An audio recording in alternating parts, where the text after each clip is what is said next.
Noong March 22, 2024, sumalakay ang Islamic State Khorasan Province o ISKP sa Crocus na malapit na sa Moscow City. Sa isang tingin, ang pagsalakay na ito ay tulad lamang din ng iba pang pagsalakay ng mga terorista. Pero ang pagsalakay na ito ay high-tech.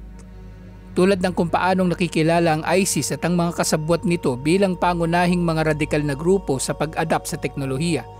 Tulad ng paggamit ng drones, social media at internet, ang ISKP ang nauna sa mga teroristang grupo na gumamit ng AI o Artificial Intelligence.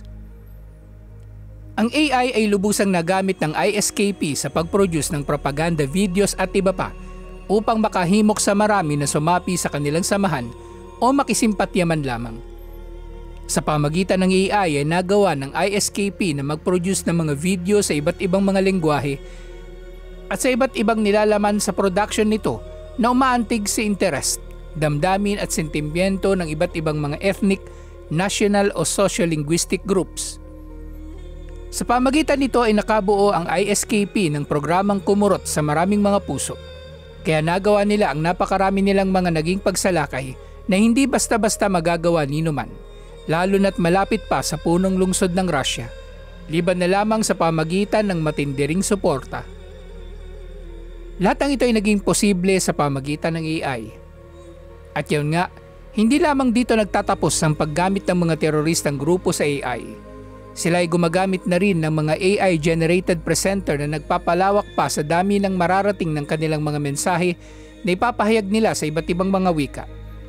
Sa simpleng proseso ay magagawa nila na ang isang propaganda na kanilang isinulat sa wikang Arabic ay maisasalin sa Ingles, French, Spanish, Chinese at iba pang mga wikang internasyonal gamit ang AI presenter na nasa anyo ng iba't ibang mga nasyonalidad, lalaki man o babae. Ito ay pinangangambahang magdudulot na lalong magiging komplikado ang battle space na kung saan ay hinaharap natin ang propaganda ng mga terorista dahil ang mga tao ngayon ay nakahandang maniwala sa anumang matatagpuan sa internet kahit malinaw na ang mga ito ay kasinungalingan.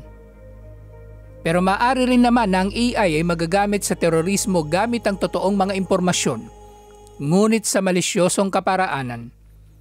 Noong December 25, 2021, sinalakay ni Jaswant Singh Chahal ang Windsor Castle upang patayin ang noong reyna ng Britanya, si Queen Elizabeth II. Siya ay 19 na taong gulang lamang noon at armado ng isang crossbow, ngunit madali ring nahuli ng mga pulis.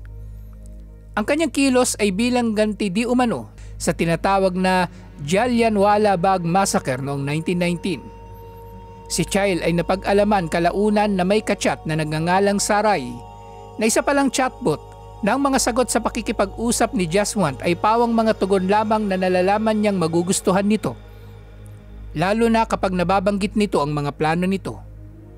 Nasentensyahan siya ng 9 na taong pagkakabilanggo dahil lamang dito.